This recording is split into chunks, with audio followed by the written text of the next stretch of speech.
Welcome to From Ink to Image.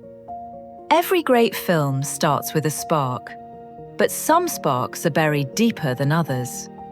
Today, I'm sitting down with Gary, a man who walked away from a successful, established career to exhume a story that history almost forgot. Gary, your transition into authorship wasn't a whim, it felt like a collision. Before we talk about the book, tell us, what was the day zero moment where your professional life ended and your life as a storyteller began? In the first life, I was an academic, a professor engaged in teaching, as well as the publish or perish life. One day, another professor from my university and I were swapping stories of World War II because we shared a deep interest in history. He told me a story of his war experience, one I found astonishing. I suggested he write a book. He said he couldn't because he had signed an agreement with the government. Then he asked me to write his story. I promised I would. After much research, I came to believe his tale. So, the Eagle Scout picture is my fulfillment of that promise. That's a fascinating pivot. You've had a successful career outside of the literary world, and often our previous lives give us a unique lens. How did that professional background, the discipline, the analytical side, prepare you to handle a narrative as complex as this? Are there skills of the trade from your past that show up in your prose today? Having written academically, I was well versed in the research and verification process, as well as the determination to complete a writing project for publication.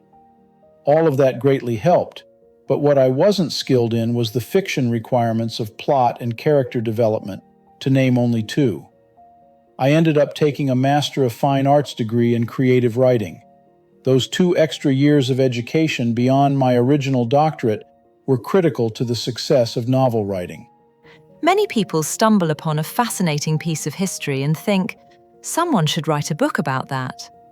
But you actually did it. Was there a specific moment, a document you uncovered, or a site you visited, where this story shifted from being an interesting fact to a moral obligation? What was the breaking point where you realized you couldn't not write this? There were 3 events that convinced me I had to complete the project. The first came when visiting the Franklin D. Roosevelt Presidential Library and Museum in Hyde Park, New York. During the typical tour, the guide said they had records of every event in the White House. Afterwards, I asked the docent, "What do you know about FDR's dinner on September 25, 1940? He found the page and reported, "It was in the small dining room with FDR, Secretary Frank Knox, William Donovan, and 2 unnamed people. They served Georgia-style fried chicken, corn on the cob, mashed potatoes, and enjoyed martinis handmade by the president." That matched my notes from the story perfectly. For the second, I traveled to Germany scouting the locations the man mentioned.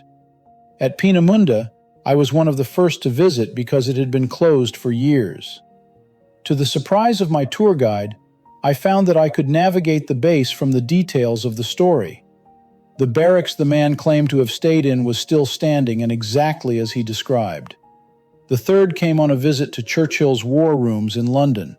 The man's story has an entirely different explanation for how the British learned of the German rocketry program at Peenemünde than textbooks have. After the tour, I produced a map of the base the man had drawn and asked about the information source. Unfortunately, the map never made it out of the museum, confiscated because the British have that information under 100 years of secrecy. Historical fiction often risks being dry, but your work feels incredibly urgent. When you were deep in the research, which specific historical figure's ghost was the loudest? Whose story did you feel most protective of as you started to blend their real life with the requirements of a compelling narrative? I set a goal of remaining historically accurate. To do so, I had to understand what a Nazi thought, felt, and believed. In short, I had to become one. Therefore, I experienced the same struggle as Fred as he became Zelly. I channeled my experience into his character. The hardest part to write was the Gestapo officer, Stengler. My wife said after writing his scenes, I would shout in German in my sleep. Unusual because I've never studied the language. You can feel that weight in the prose. When I read the manuscript, I didn't see just words, I saw frames. I saw the grit on the costumes. You've captured a ghost that audiences are going to want to see in the flesh. This isn't just a book, Gary, it's a visual legacy. Another of my goals was to write very visually, cinematically, if I may use the word. To do so, I have visited every setting in the book and spoke to war survivors who remember exactly what the location was like in the day. For the first pages I wrote, I sat on a bench in the Tiergarten and wrote the scene longhand. That scene starts on page 26 and is the emotional heart of the novel. Fred loses his innocence when he discovers that everything he knows about himself, his family, and his mission is an elaborate lie. Gary, you've brought the ghost out of the archives and onto the page. But as any scout will tell you, a ghost needs a body to inhabit. It's a heavy mantle to carry, but the transition from a ghost to a living, breathing character is where the real alchemy happens. Join us for episode 2, The Architect of Soul, where Gary reveals how he took these true-to-life sparks and forged them into a character meant for the screen. You won't want to miss it when Gary describes the one scene in the book that he initially thought was unfilmable, and why I'm going to prove to him that it's actually the movie's billion-dollar shot.